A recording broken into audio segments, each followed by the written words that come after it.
Body image issues related to weight and appearance are now prevalent on a global scale, causing widespread mental health pressures. I'm journalist Angela Walker, and in this podcast I talk to inspirational people and discuss underreported issues. My guests today are Boudoir photographer Alexandra Vince, who says she helps women feel empowered through her photography, and we're joined by Kate Richmond, who had extensive corrective surgery. Thank you both for joining us today. Alexandra, let's talk to you first. How did you get into boudoir photography? Tell us about your journey. Yeah, I studied photography at university. It was a fine art photography degree, so we did a lot of nudes and sort of fine art nude portraiture during my studies. I then graduated from that degree into a world of general portraiture. And found that my work, especially with women, had the ability to give a real boost. I sort of learnt a lot about the power of taking a good portrait of somebody and how that can really help. And then I came up with the idea in 2002 of opening a studio that specialised in doing just that for women, which was an opportunity for women to have portraits, full body portraits, where they get to see themselves in all their glory. And get a better perspective of their body shape. I'm passionate, I'm really obsessed with helping women feel more body confident. And my tool, if you like, is my camera. And I'm able to show people a really flattering perspective of their body through this genre of boudoir photography. So I've been actually doing it for 22 years now. And my company, For Your Eyes Only Portraits, photographed over 20,000 women during that time. Not just me doing that behind the camera, but a collection of different photographers. So it's been a very interesting journey, because obviously over such a long period of time, I've witnessed lots of changes in the industry, changes in photography, changes in body image, and obviously along came social media with all the pressures that brought with it. So how many of your clients would you say have got problems with their body image?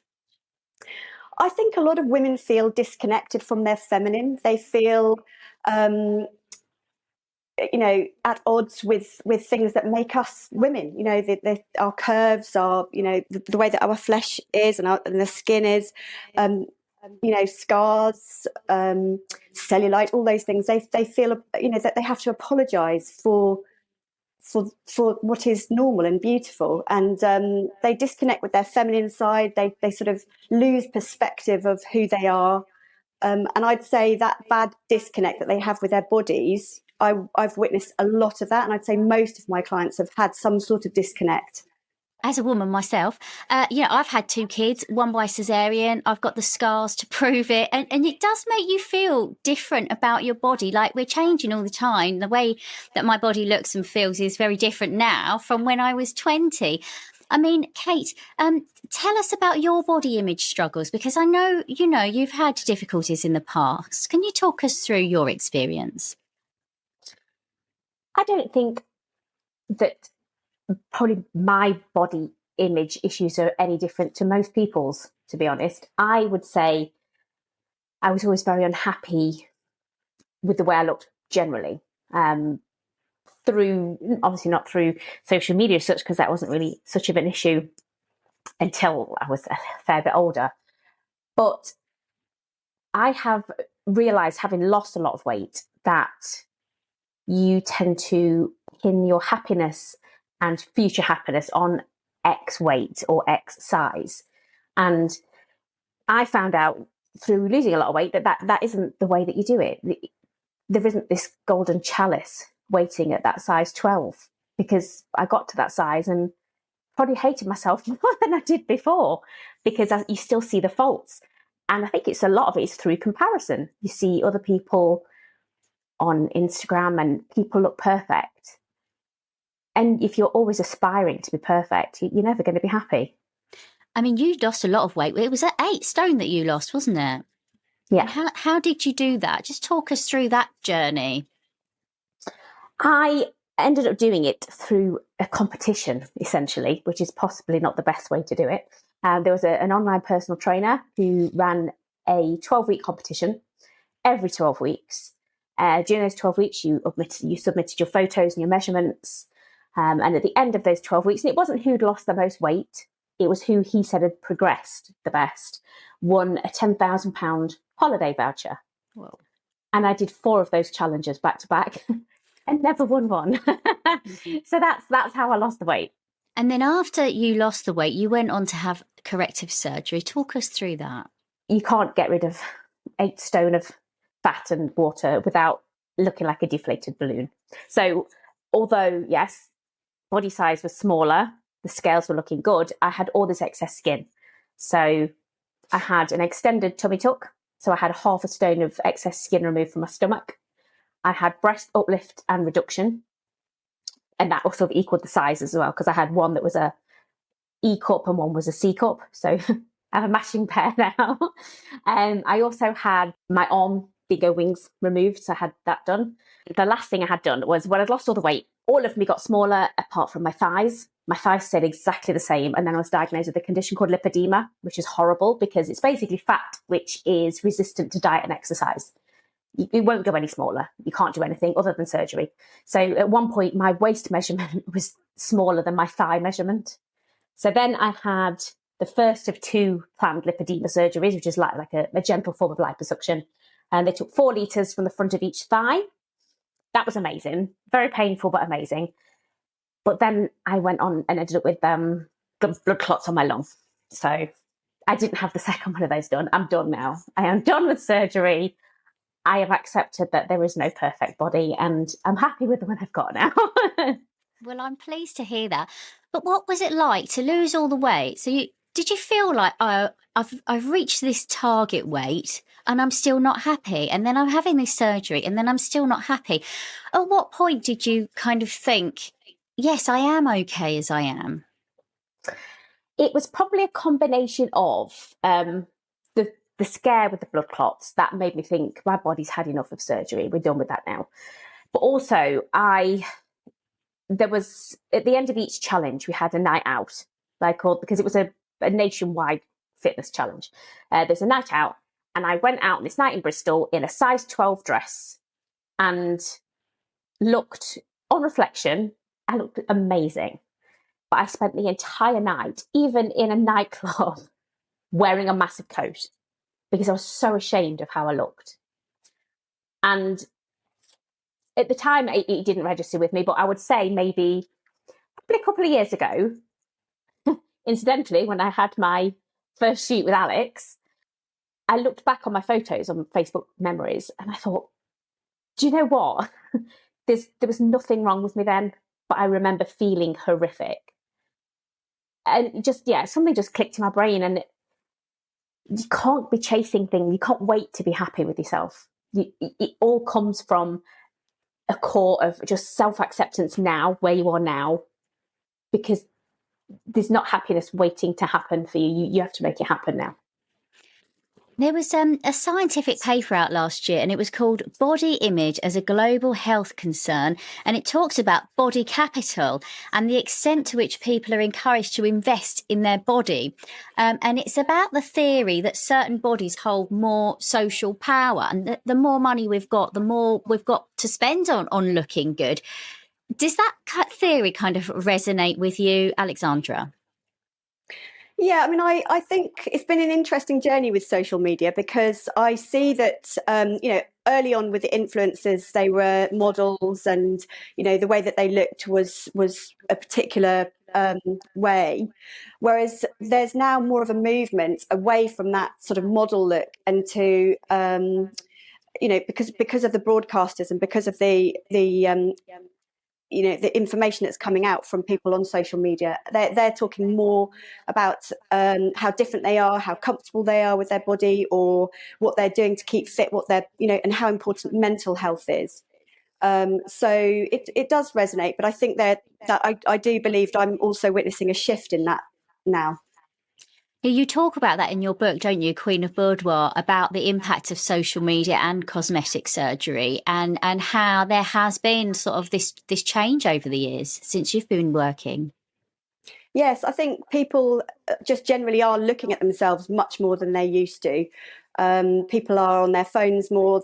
Even as business owners, you have to present. You have to turn up on camera, video. You have to look at yourself and be much more aware of how you're looking all the time. And I think that it's affected people. People used not to go to work and have to look at themselves in a reflection of how they present to the world constantly. And I think it has affected people. I can definitely relate to that working in TV. And even now, we're doing this video podcast. Well, I've done my hair and makeup beforehand because we do feel like we have to kind of portray a certain image, don't we? And I know that higher income English speaking countries, we have this adherence, they say, to unrealistically slender and muscular bodies. It's like we're aspiring to be, gods and goddesses, and we have to be like the perfect 10 or, like a He-Man kind of shape. Alexandra, how does your experience in photography, I mean, what role does photography play in, we talked about social media, but it's not just social media, is it? It's magazines, it's photographs in magazines as well are showing us these images of people with the perfect body. I mean, to what extent is that the cause of the problem? I think that's part of the problem, but I think that it goes right back to when you're a child. So think about your Barbie doll. Think about the images that we see and we're shown to aspire to as children. And I think pictures in magazines, yes, they've definitely impacted our view of how we should look. But there is, and that's obviously been a negative. But I do feel on the positive side that we are starting to embrace difference and individuality a lot more, and with voices from people who have differences of appearance, standing up strong and saying, I'm confident and powerful and, I have a voice. I think that's countering this early effect that you're talking about with the magazines and the imagery. And even in TV commercials, I think we're seeing different types of models and actors. They're using people of all different shapes and sizes now, which is really refreshing. And there's some like online adverts for tights and clothing and things like that. And I think we are maybe seeing a shift. What about your photographs, though? I mean, some of them are really they're beautiful pictures, but they're quite sexualized, aren't they? People wearing not very much naked in some of them, and they're very sexy. Do you ever worry that your pictures are almost perpetuating this kind of image that women have to be a certain way and sexualized? That probably comes from my own personal view that your sexuality is a large part of who you are, and your femininity and your sexuality are a huge part of your personality. And I don't believe that that's something that people should just park and put in a box and keep under the stairs. I feel like my portraits empower people. They are sexy, but they help people to realize that, whatever their shape or size or age, they are, there's an energy to them, a sexual energy, a feminine energy. And I see that as being really important. I think that's a really important connection that people should maintain going forward. And I'm seeing more and more women in their 50s, 60s and 70s having photo shoots because they don't want to lose that sexual side of themselves going through menopause, or, maybe they've been in a long-term relationship where they feel unseen, unattractive. And when they start losing that part of who they are, that is quite a big chunk of who they are. It's an important part of who I believe we all are. Hey, how did you go from being a woman who was, is it fair to say you hated your body in the way that you looked, to so much that you went on this serious diet, you had a lot of surgery. How did you go from being that woman to someone who went along to Alexandra and took all their clothes off and had a boudoir photo shoot? That's a good question. I started working with a mindset coach in lockdown, and it became a bit of a challenge to myself. We had to set goals and we had to do things that made us uncomfortable. And I can't think of anything much more uncomfortable than going to a complete stranger and standing completely naked in front of them. I was quite lucky in that I'd been aware of Alex's work for a long, long time. I was first made aware of it before my first marriage, but it was always a pipe dream. I knew her photos were incredible, but it was something I'd never could have done. And then in lockdown, through social media, found Alex again and saw that she was doing some media shoots. So the deal was, come down, have a shoot, but I'm going to use your photographs. I thought, oh yes, that is very uncomfortable. So yeah, that's how it happened. It was just me forcing myself out of my comfort zone. An amazing thing to do. And I was lucky enough to go with a couple of friends as well. I'm very confident in all aspects of my life. I walked into Alex's studio, not even to the studio, into the reception area, and I just burst into tears. I was absolutely petrified because it was so far out of my comfort zone. But it was awesome. It was amazing. And so what were your expectations going in, and how did you go from, crying in reception to taking your clothes off and having these amazing photos done? What did Alexandra do? She is magic.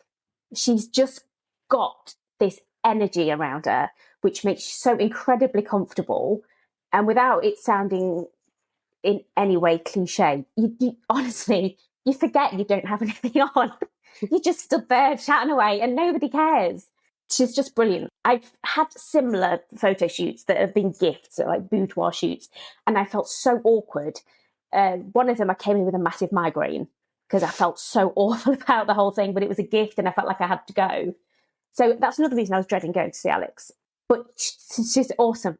She makes you feel $1 million. What do you do, Alex, when someone comes in for a photo shoot and they're crying in reception? How do you convince them to come in and take their clothes off and let you take photos of them?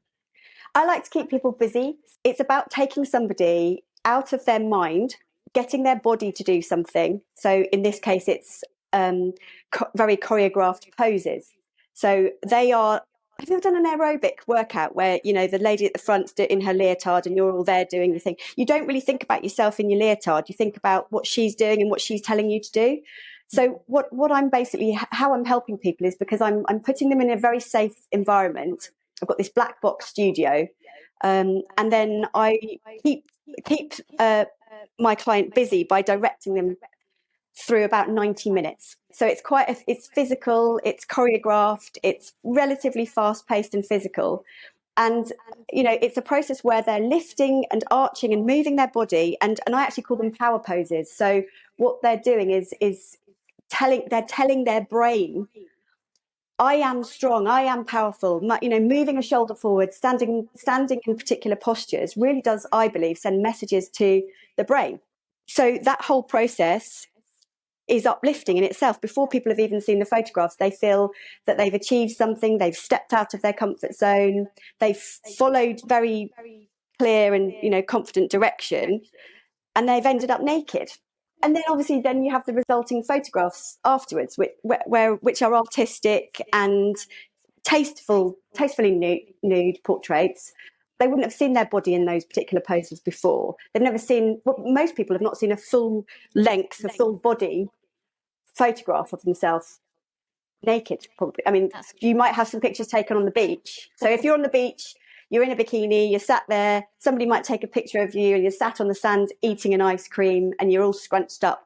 What I get people to do is, stretch and lift and arch and move their bodies in ways that they've certainly not been photographed in before. So that whole process, it's very uplifting, liberating, and makes people really happy. And that's what I want to do. That's lovely.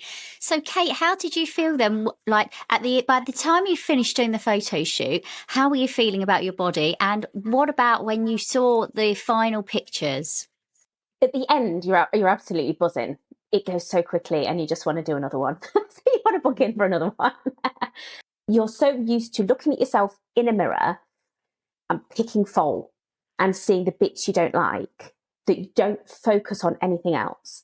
But on Alex's photos, there are no bits that you don't like. It was weird looking at it because I was like, well, that can't be me because I don't look like that. It's just amazing. Kate, you work in aesthetics now, don't you? So yes. You must have people come to you every day basically saying, I'm not happy with the way I look. Yeah, I've got, you can't see it, but it's an enormous mirror at the side of me. And it's part of my diagnostic tool because I need to know how that person feels about themselves.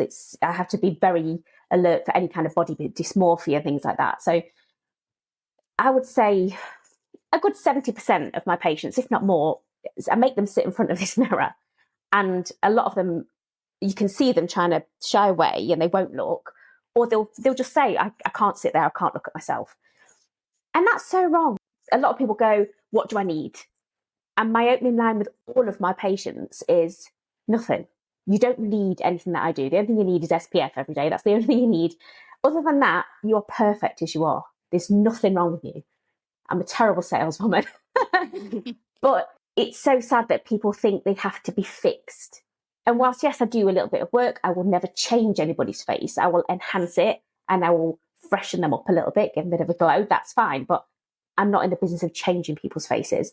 And anything I can do that makes them feel better, it's so nice when they'll, because I'm a dentist, actually.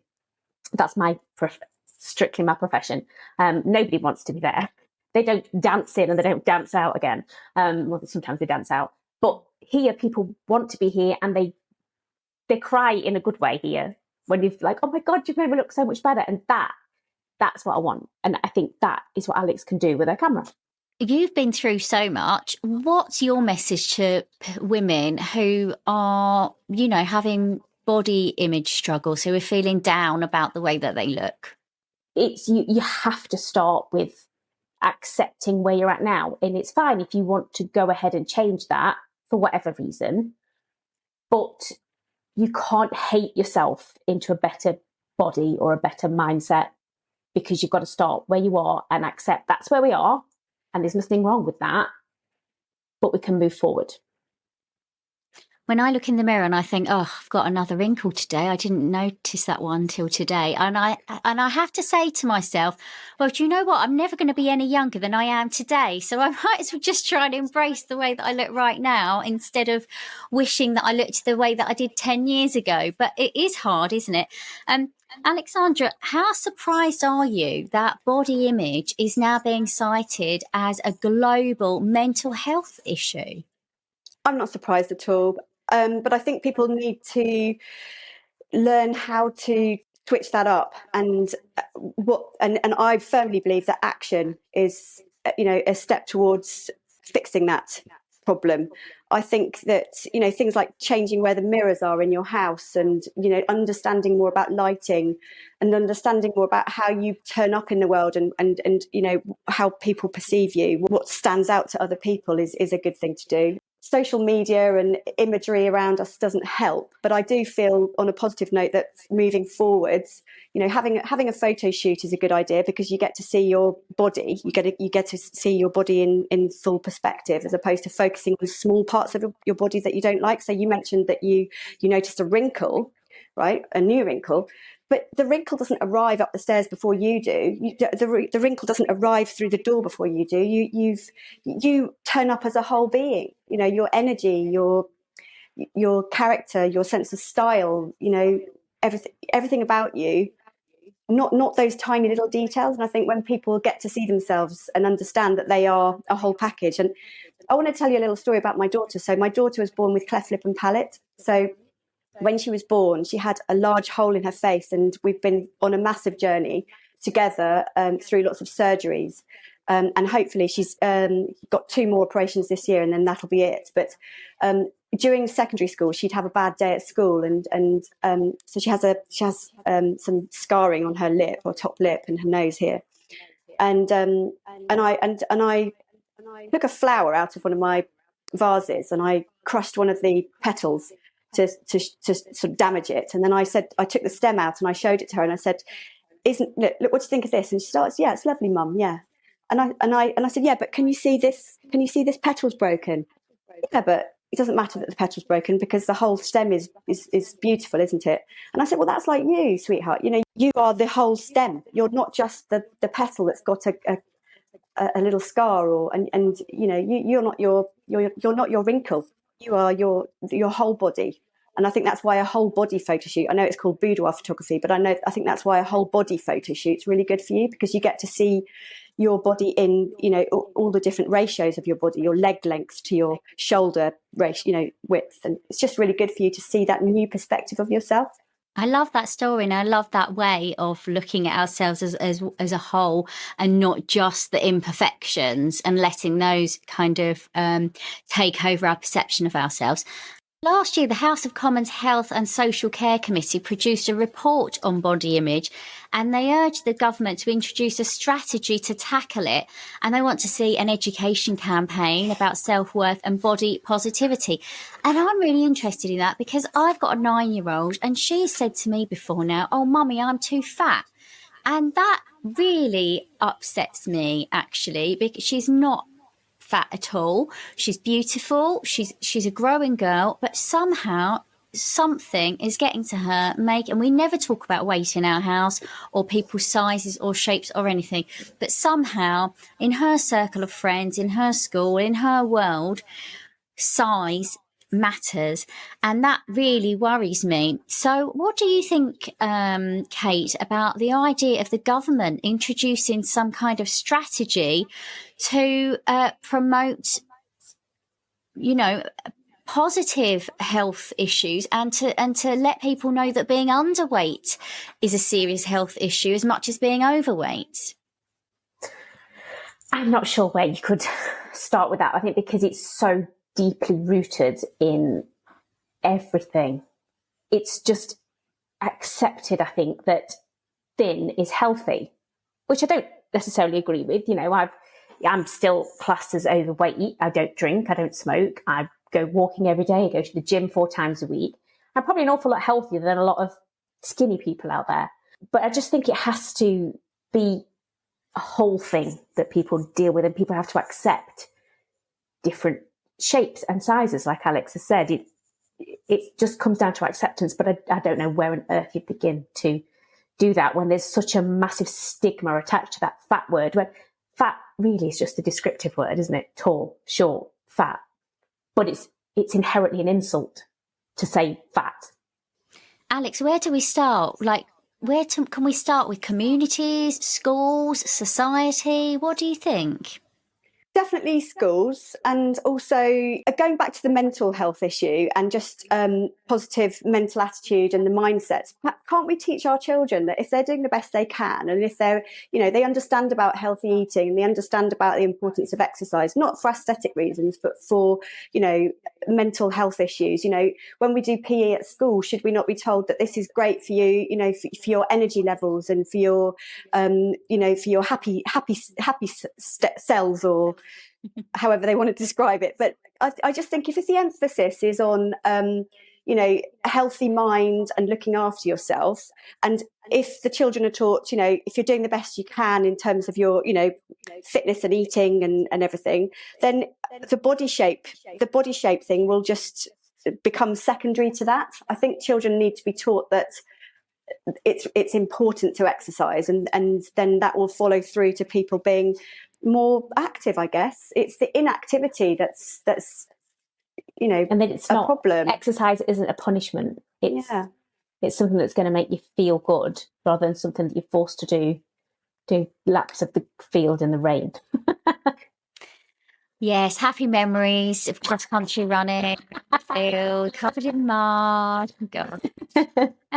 One of the things that was suggested in this cross parliamentary group was a national eating disorder strategy, but also working with the advertising industry to encourage advertisers not to doctor their photos. So, we see that all the time, don't we? All the glossy magazines, every photo, and we do it with our own photos now, don't we? We do we put them through apps and things to make people look better. What do you think about encouraging the advertising industry not to doctor their images, or to certainly limit the extent to which they're doing it? I think that's really important. I think that diversity and representation in the things that we surround ourselves with, not just in advertising, but also music videos. It's not just in magazines. I think it's social media, and there aren't the same standards and bodies, I think, representing social media images as there are with, like, say, for example, national television advertising.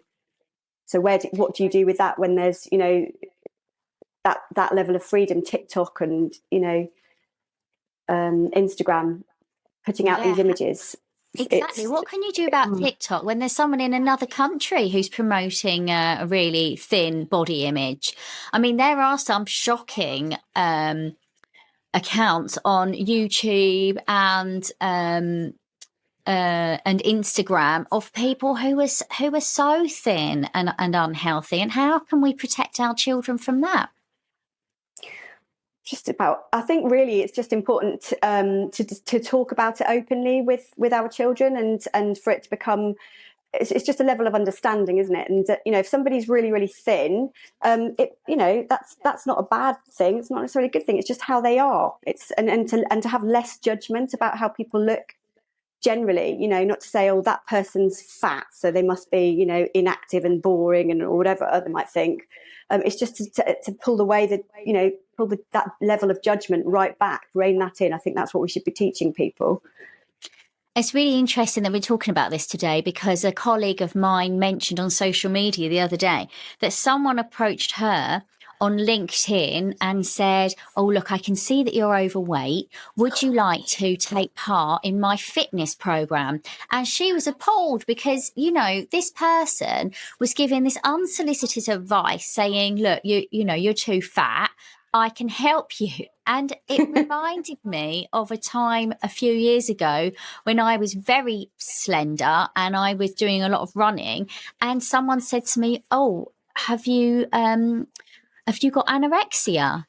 And I was appalled. And I just think, I was healthy but thin, and this person is healthy but bigger. And maybe we just need to change the way that we look at our bodies and realize that there's a whole spectrum, and that we can be healthy on the thinner end or on the larger end. I think Alex has got that with the judgmental thing. I caught myself last summer. There was a girl, she was probably about 15, 16. She was walking down the street. She had cycle shorts and a crop top and a real big roll on her midriff. And I thought, oh, she shouldn't be wearing that. And I thought, well, hang on. She's happily minding her own business. She knows what she looks like. Who of the two of us has an issue here? It's me. We've got so much more to us than how we look. Hey, talking about this link then between the way that we look and the way that we feel and our mental health, when you were having these times when you're really struggling with your body image, how was your mental health then? I would say generally I've had an awful lot of awful things happen to me over the last 20 years or so. And so I am quite a resilient person. But when you can't go to a normal shop and just buy an outfit, when you can't look forward to wedding dress shopping because for someone who is in a bigger body, that is an absolutely harrowing experience. It gets you down, and it's not a nice place to be. But I do think there's definitely an upturn now in acceptance across the board. So whilst I feel I went through a lot of that on my own, and it did really, really get me down, I think maybe I'd like to think things are getting a little bit easier for people now. I think they are a little bit more inclusive for things like that. But it does get you down when it makes you feel not good enough and not worthy, which is ridiculous. As we know, it doesn't matter. How much did you weigh, Kate, can I ask, when you were at your heaviest? And my heaviest, I was 26 stone. Okay. And was there a sequence of events that led up to you putting on weight like that? Yeah. Well, I was pregnant. My husband left me when I was 8 months pregnant. He left me with £92,000 worth of debt that I didn't know I had, and I had to repay every penny. I was raising a child on my own, doing a very stressful career. All of that, it just piled on top. There's certainly a lot of emotional eating. It was comfort, I think, a lot of the time. And that's a very, very, very hard cycle to get out of, acknowledging that that's what you're doing, because it's all well and good doing the calorie controlled competition diet, but it was like 12 weeks on, 3 weeks off, and go crazy in those 3 weeks. So I got into a very, very vicious cycle with that. That was not a great time either. So I wouldn't say for 1 minute I had an eating disorder, because I didn't, but I certainly had disordered eating. So yeah, mental health wise, I think it will affect you whether you're bigger, whether you're smaller. There's always that little nagging thing that you're not good enough. And it's shutting that voice down, which really helps. Eating healthily it's a decision, and it's a mission sometimes, isn't it? Like, I've got friends who spend the whole Sunday meal prepping for the week. That's hard work. I think making things easier for people, and not being supermarkets putting things on offer which are healthier options. You don't ever walk around Asda and it's the really healthy stuff on offer, is it? It's always the bad stuff. That's true. Fresh fruit and veg can be quite expensive, actually. Yeah. Alexandra, what do you think about this connection between the way that we look and the way that we feel and our mental health? I think it's really important to look after yourself and see yourself as a vehicle, an engine. And I understand that some people are not in the right headspace where they can look after themselves or think about, preserving their bodies or looking after themselves in a healthy way. There's lots going on in life, and there can be some really tough times. So I'm aware that it's really important to connect mind and body and healthy eating and exercise and everything. But it's what I would be really interested to know is, how, I mean, obviously I do photo shoots, and people who come to me with their issues have already gone on a bit of a journey. They've often gone on quite a big journey, actually, before they come to me, because they're ready to make a change. But it's getting from, having the issues where you're struggling to making the changes that I'm not quite sure how we as a society help people do that, without them reaching out, because the healthcare support, mental health care support is there supposedly, but it's not that great. In communities, women can help each other more.